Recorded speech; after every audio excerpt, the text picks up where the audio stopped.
Today, on Independent Wrestling Profiles, we're speaking with Heartless Krystal Moon.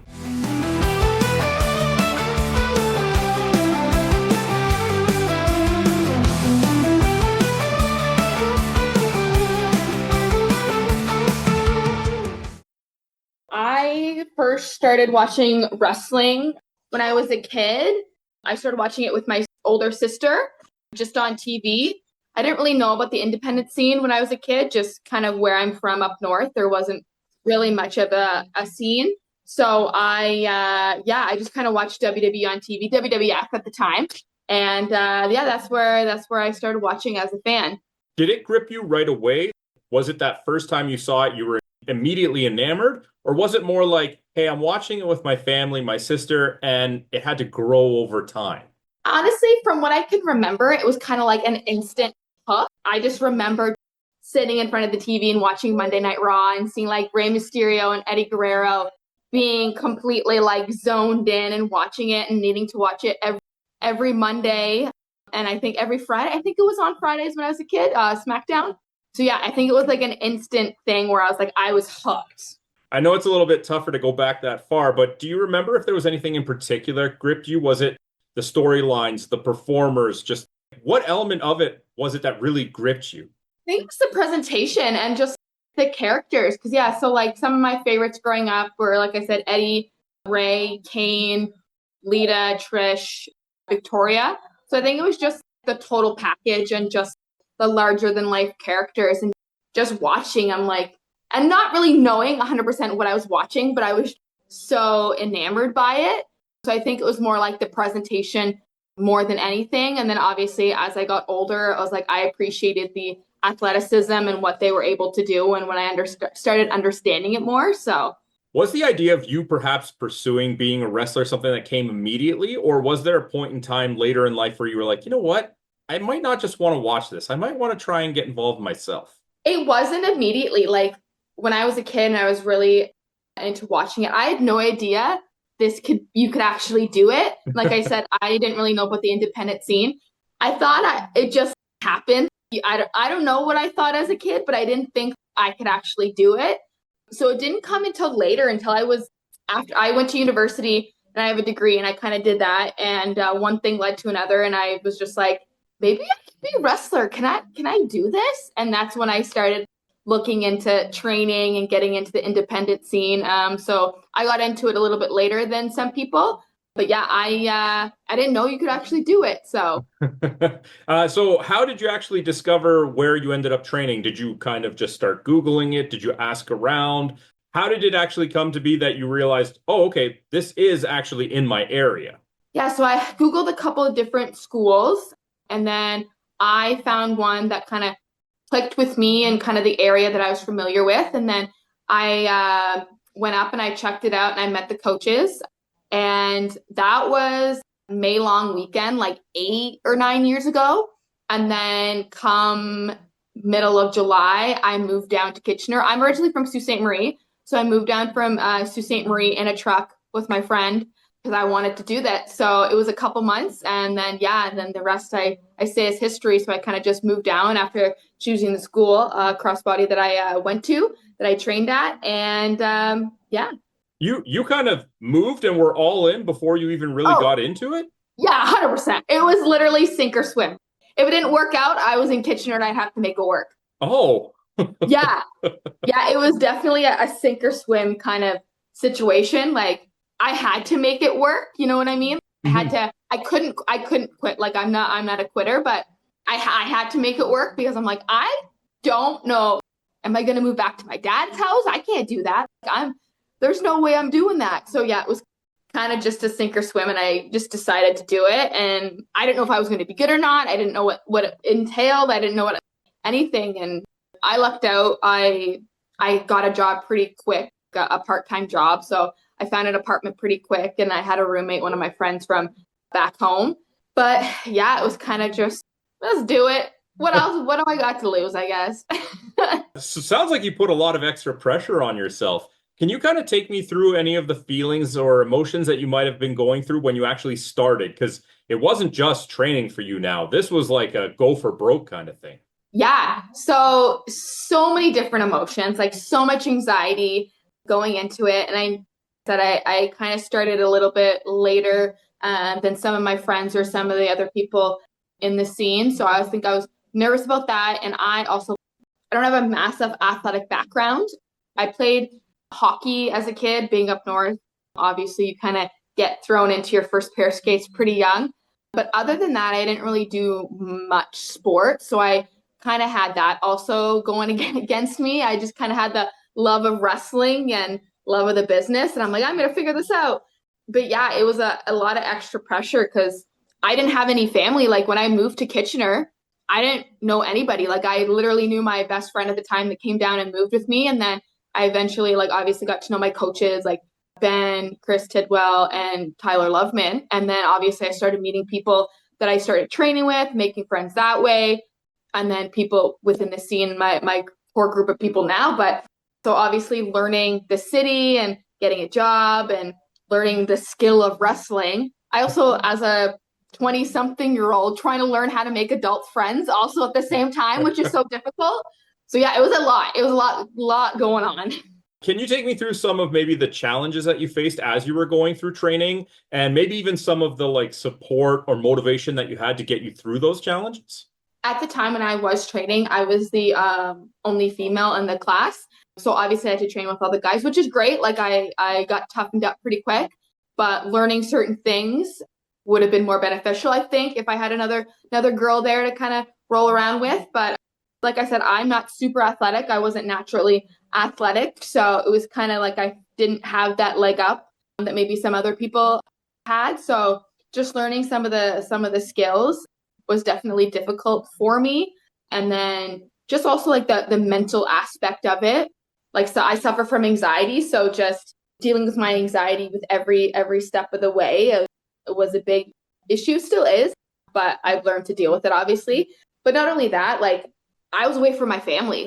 I had to deal with that too, and I had to push myself. And so there was in every aspect, there was challenges, like obviously the physical, but the mental and the emotional, just all into one.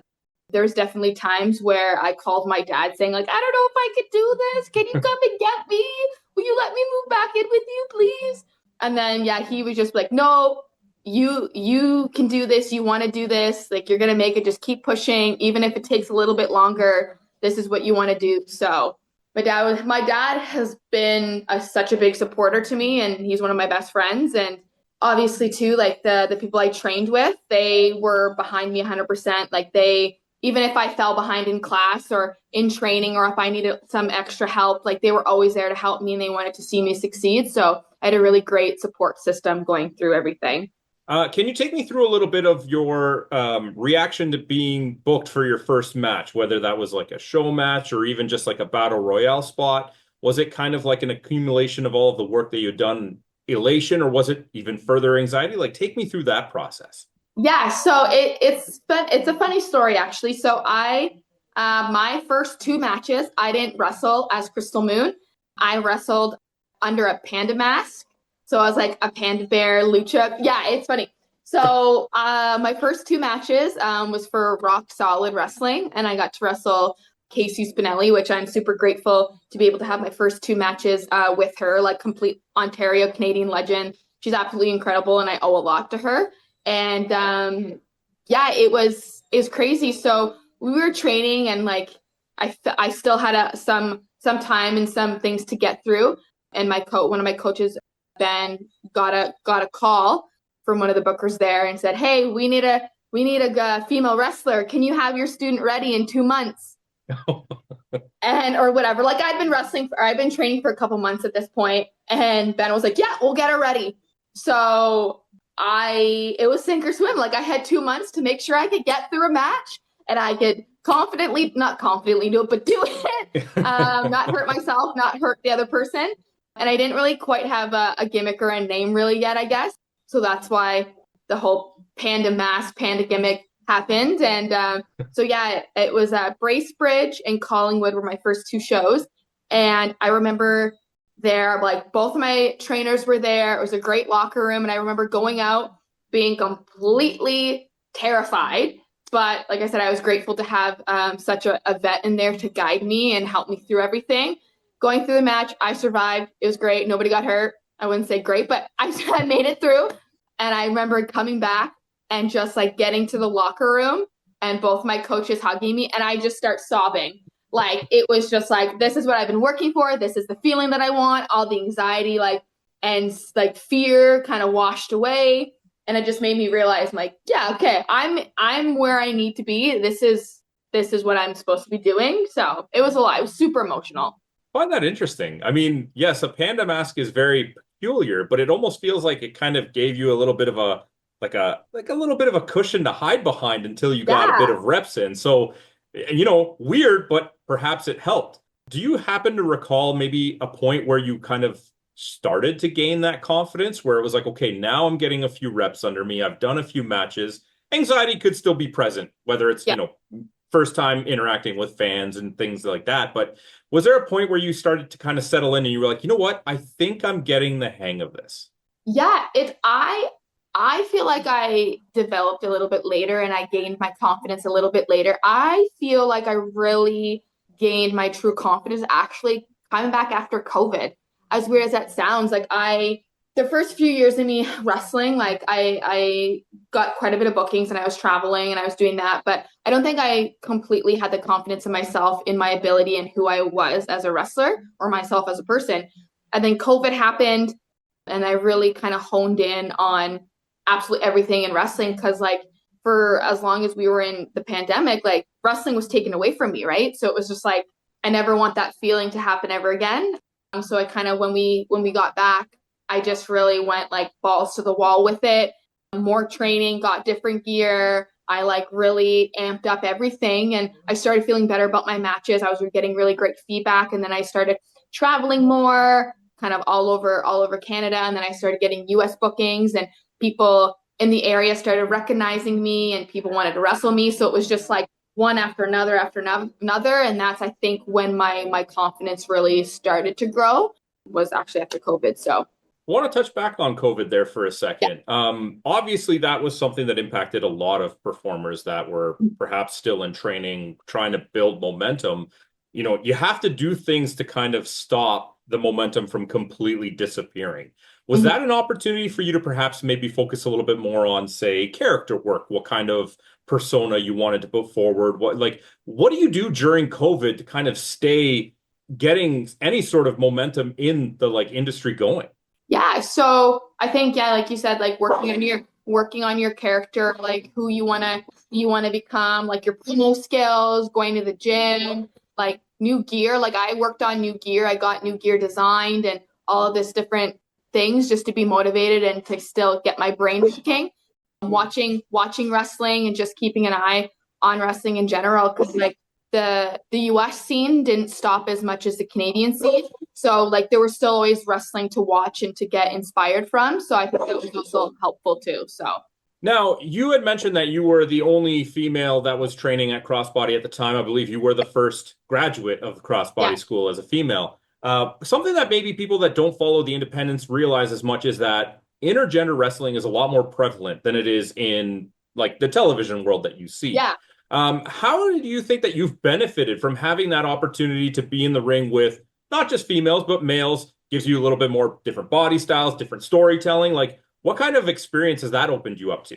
Yeah, like you said, it gets my brain working, right? Because like, yeah, I have to figure out what move sets and what's gonna work for like if I'm wrestling a guy, if I'm wrestling a girl, what story. Like it's just there's so much going on in your brain when you do the two different styles, right? So yeah, it definitely being one of the only females to come from my gym, I was definitely kind of had, I guess, had an upper hand in intergender, just because I was always training with the guys. But yeah, like I love intergender wrestling. I obviously love wrestling other women, but intergender is just a different type of storytelling that you get, right? You can kind of push yourself and you can maybe do a couple different things or different styles that you wouldn't necessarily be able to do.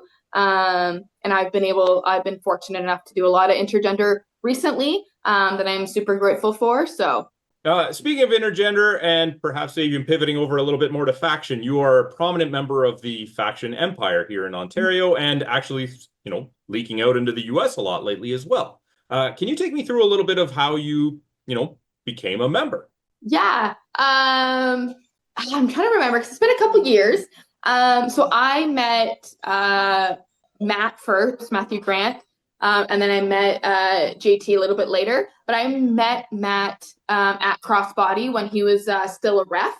That's where I originally met him, and yeah, we just connected just with wrestling and our styles and our kind of points of view with wrestling and Empire, and then he transitioned into becoming a wrestler. And then Empire happened, and he had mentioned about being a trio and adding members, and he had approached me about it because of my style, my look, and obviously our friendship, right? And I was like, okay, well, this is something different. Like you don't see a lot of factions with mixed factions, right? It's either like all women, all men. So this is something different. And they were looking into getting into like a trios division at a company in Hamilton.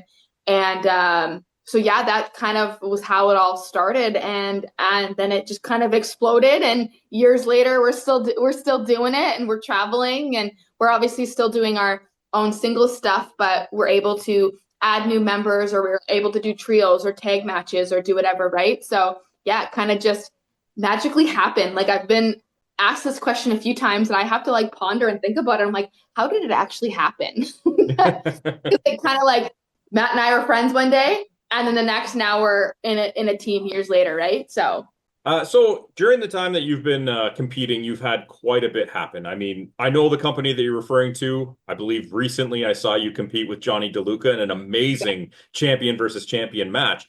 So this might be a little bit of a loaded question, but can you kind of go over some of the highlights that you've experienced? I know lately it's been championships, traveling to the States, a little bit of everything. So maybe it'll be tough to narrow it down, but are there any key moments that really stand out to you?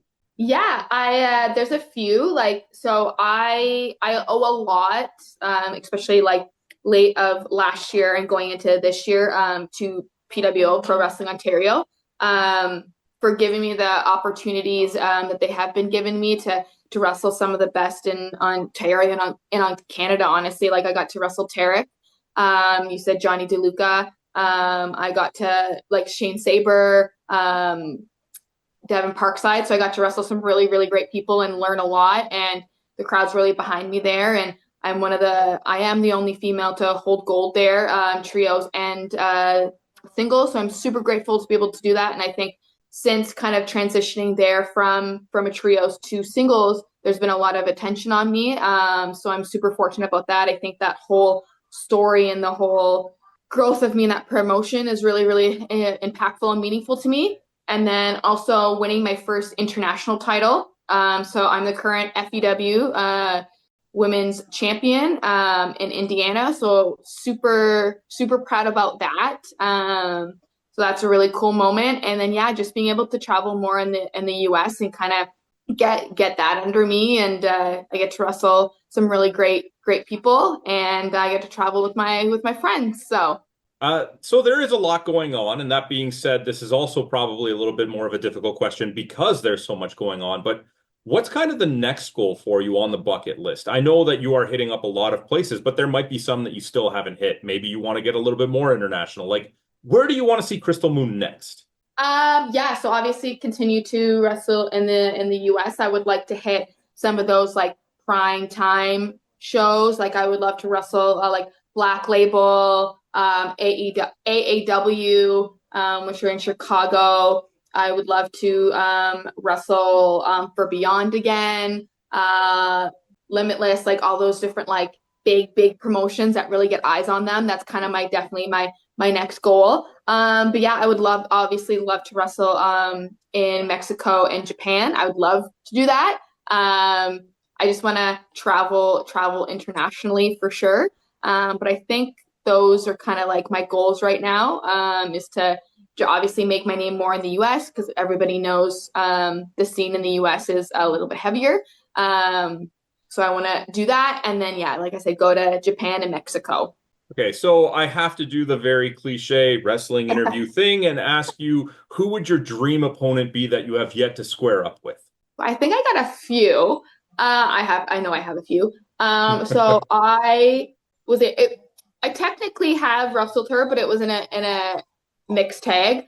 I would love to wrestle Kylie Ray. She's an incredible human, like, and obviously an incredible worker. So I'd love to be able to work her one on one. So that's a big one. Same thing. I got to wrestle her in a triple threat. So obviously one on one, I would love to wrestle Lainey Luck.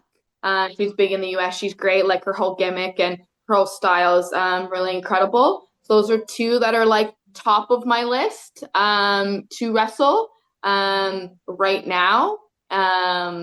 Yeah, I think those are the two top right now. Okay. So I do want to just ask you, stepping away from the ring a little bit, you have some time to relax, recharge the batteries, whatever the case may be. What sort of hobbies or pastimes do you like to participate in? Hobbies. Honestly, it's just going to the gym, spending time with my dog. I volunteer. I also volunteer in Kitchener for Dog Friendly KW. So that it's just an organization that helps Kitchener become, I guess, more dog friendly and just dog friendly events in KW and also dog responsibility. So just make awareness about that and help getting dogs adopted. So there's just different things that we do at that organization. So that's really big. But that's kind of it. I'm pretty relaxed when I'm not wrestling or working. I like to be at home. I'm a big homebody. Or I'm doing something with dogs. Yeah. Do you have a lot of dogs yourself? I just have one, Nemo, who's currently in timeout right now because he's barking. So I just have the one now. I would love to get more, but just with my schedule, it's pretty busy. So I'm fortunate enough to have a really good dog sitter. But when the time comes when I slow down with my traveling, I would love to get another dog or three. So I do like to ask everybody this question before we get to the end, and it's a little bit more surreal. It's a little bit more difficult. If you had an opportunity to go back to talk to a younger version of yourself, perhaps the one right when you moved into Kitchener and you were about to get started into professional wrestler training, is there any advice that you would give yourself that could perhaps even carry over to somebody else who's considering getting into the industry right now?